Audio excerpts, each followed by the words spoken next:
നമസ്കാരം. പേജ് 10 സ്റ്റോറീസിൻ്റെ മറ്റൊരു വീഡിയോയിലേക്ക് സ്വാഗതം. കളി കഴിഞ്ഞപ്പോൾ ആ പയ്യൻ്റെ തോളിൽ തട്ടി അഭിനന്ദിച്ച് സൂപ്പർ താരം ചോദിച്ചു, എത്ര വയസ്സായി? 24 എന്ന് പയ്യൻ്റെ മറുപടി. കണ്ടാൽ തോന്നില്ല എന്ന് സൂപ്പർ താരത്തിൻ്റെ കമൻറ്റ്. സ്വപ്നതുല്യമായ നിമിഷത്തിൻ്റെ അമ്പരപ്പുണ്ടായിരുന്നു ആ പയ്യൻ്റെ മുഖത്ത്.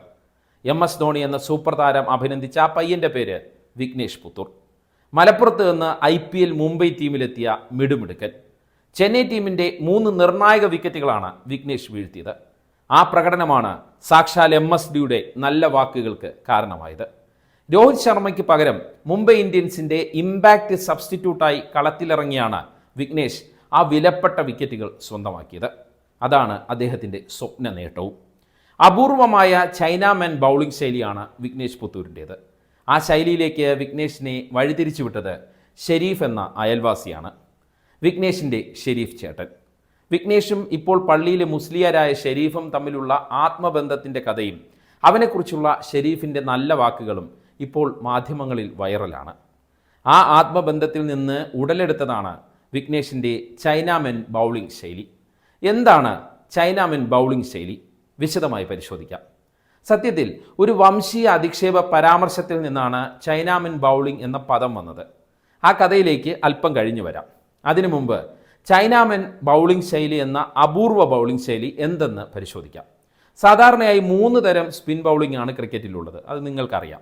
ഒന്ന്, ഇടം കയ്യൻ ബൗളറുടെ ലെഗ് സ്പിന്ന്. രണ്ടാമത്തേത് വലം കയ്യൻ ബൗളറുടെ ഓഫ് സ്പിന്ന്. ഇത് രണ്ടും സ്വാഭാവിക ബൗളിംഗ് ശൈലിയാണ്. എന്ന് പറഞ്ഞാൽ ഇടം കയ്യൻ ബൗളർ എറിയുമ്പോൾ ലെഗ് സ്പിന്നും വലം കയ്യൻ ബൗളർ എറിയുമ്പോൾ ഓഫ് സ്പിന്നും സ്വാഭാവികമായി തന്നെ സംഭവിക്കും. ഇനി മൂന്നാമത്തെ സ്പിൻ ശൈലി പരിശോധിക്കാം. വലൻ കയ്യൻ ബൗളറുടെ ലെഗ് സ്പിൻ. ഷെയ്ൻ വോണ്ടയൊക്കെ ശൈലി. അത് പക്ഷേ സ്വാഭാവികമല്ല. കൈക്കുഴയ്ക്ക് വളരെ പ്രാധാന്യമുള്ള ബൗളിംഗ് ശൈലിയാണ് അത്. എന്നിരുന്നാലും അപൂർവമല്ല. എന്നാൽ വിഘ്നേഷിൻ്റേത് പോലെയുള്ള ചൈനാമൻ ശൈലി അപൂർവമാണ്. ഇടം കയ്യൻ ബൗളറുടെ ഓഫ് സ്പിൻ.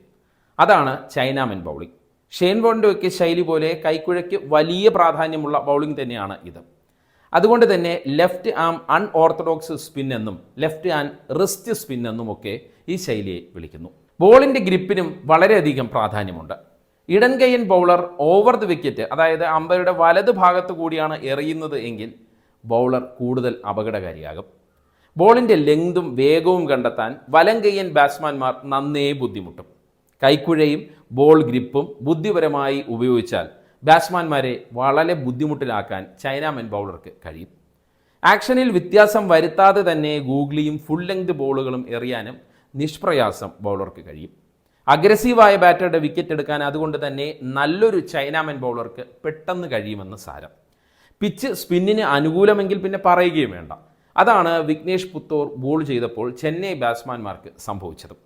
ബോളിൻ്റെ ലെങ്തും ടേണും മനസ്സിലാക്കാൻ കഴിയാതെ ആഞ്ഞടിക്കാൻ ശ്രമിച്ച് ഫീൽഡർമാരുടെ കൈകളിൽ ബാറ്റ്സ്മാൻമാർ ഒതുങ്ങി.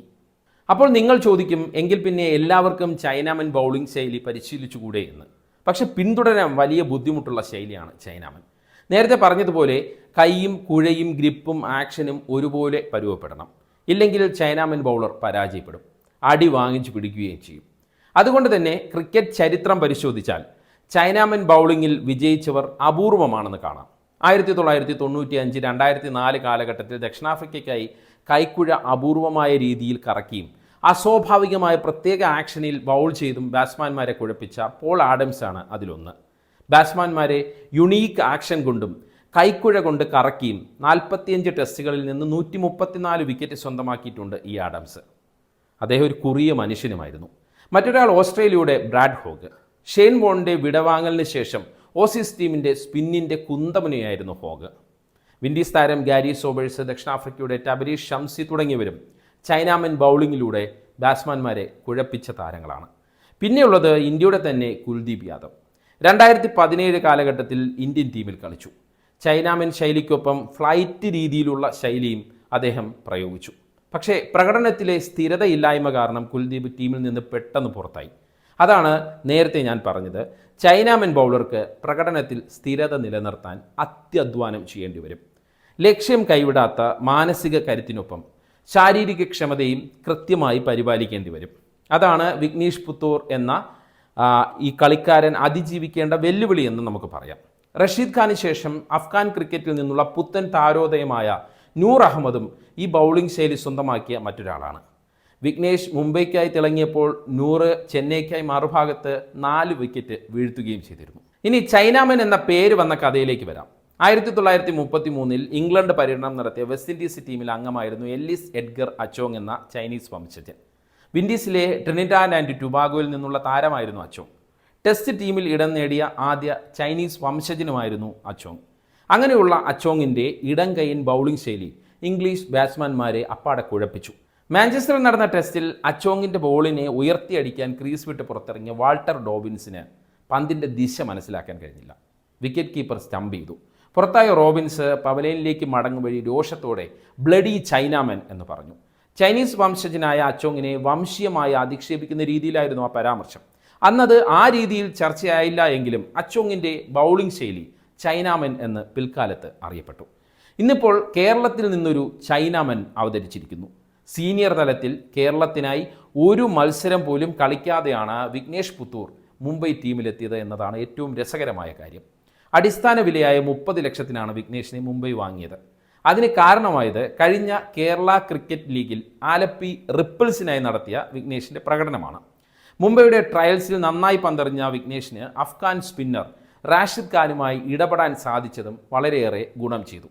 പല മലയാളികളും വിഘ്നേഷിനെ അറിഞ്ഞത് ചെന്നൈക്ക് ശേഷമുള്ള മത്സരശേഷമായിരുന്നു എന്നുള്ളതായിരുന്നു ഏറ്റവും വലിയ കൗതുകം. അതുകൊണ്ട് തന്നെ ആഘോഷിക്കപ്പെടാതെ പോയ IPL പ്രവേശനമായിരുന്നു വിഘ്നേഷിൻ്റേത് എന്നും പറയാം. നമ്മുടെ എല്ലാം ജീവിതത്തിൽ നിർണായകമായി മാറുന്ന ഒരു വ്യക്തിയുടെ സ്വാധീനമുണ്ടാകും. വിഘ്നേഷ് പുത്തൂർ എന്ന മലപ്പുറത്തുകാരന് അത് ഞാൻ നേരത്തെ പറഞ്ഞ അയൽവാസിയായ ഷെരീഫ് ചേട്ടനാണ്. വിഘ്നേഷിന് 10 വയസ്സ് മാത്രം പ്രായമുണ്ടായിരുന്നപ്പോൾ അവനെ കളിക്കാൻ കൊണ്ടുപോയത് ഈ ഷെരീഫാണ്. സ്വന്തം ക്രിക്കറ്റ് കിറ്റ് വിഘ്നേഷിന് ഷെരീഫ് കൊടുത്തു. ക്രിക്കറ്റ് പരിശീലനത്തിന് അദ്ദേഹത്തെ കൊണ്ടുപോയി. അങ്ങനെ ചൈനാമൻ ബൗളിങ്ങിലേക്ക് ഷെരീഫാണ് വിഘ്നേഷിന് വഴിതിരിച്ചു വിടുന്നത്. അങ്ങനെ ഓട്ടോ ഡ്രൈവറുടെ മകനായ വിഘ്നേഷ് ഇന്ന് എത്തി നിൽക്കുന്ന ഉയരത്തെ അഭിമാനത്തോടെ നോക്കിക്കാണുന്ന, എന്നാൽ യാതൊരു ക്രെഡിറ്റും ഏറ്റെടുക്കാൻ തയ്യാറല്ലാത്ത ഒരു മനുഷ്യൻ അവിടെയുണ്ട്. ക്രിക്കറ്റിൽ തനിക്ക് തിളങ്ങാൻ കഴിയില്ലെന്ന് മനസ്സിലാക്കി പിൻവാങ്ങി പള്ളിയുടെ മിനാരങ്ങളിൽ ബാങ്കുവിളിയും മതപരമായ കാര്യങ്ങൾ പഠിപ്പിച്ചും ഒതുങ്ങിക്കൂടുന്ന ഷെരീഫ് മുസ്ലിയാർ. ഇതാണ് റിയൽ കേരള സ്റ്റോറി. വിഘ്നേഷിൻ്റെ നേട്ടത്തിൽ നിന്ന് നമുക്ക് മറ്റൊന്നുകൂടി മനസ്സിലാക്കാം എന്ന് തോന്നുന്നു. നാട്ടിലെ പറമ്പിൽ ക്രിക്കറ്റ് കളിക്കുന്നവർക്കും പരിശ്രമിച്ചാൽ IPLൽ എത്താമെന്ന കാര്യം, ഉയരങ്ങൾ കീഴടക്കാമെന്ന കാര്യം. പണ്ട് ഇന്ത്യൻ ക്രിക്കറ്റ് ടീം അംഗങ്ങളുടെ മലയാളി ബന്ധങ്ങൾ തിരഞ്ഞിരുന്ന ഒരു കാലമുണ്ടായിരുന്നു നമുക്ക്. അങ്ങനെ കുംബ്ലയും അബി കുരുവിളയും റോബിൻ ഉത്തപ്പയും മലയാളി എന്ന് വരുത്തി തീർത്ത് നമ്മൾ അഭിമാനിച്ച ഒരു കാലം. പിന്നീട് പച്ച മലയാളിയായ ശ്രീശാന്തും സഞ്ജു വി സാംസണും ഇന്ത്യൻ ടീമിലെത്തി. ഇന്നിപ്പോൾ വിഘ്നേഷ് പുത്തൂർ IPLൽ തിളങ്ങുന്നു. വിജയാരവങ്ങൾ വിഘ്നേഷിന് കൂട്ടാകട്ടെ എന്ന് ആശംസിക്കാം. മറ്റൊരു വീഡിയോയുമായി അടുത്ത ദിവസം എത്താം.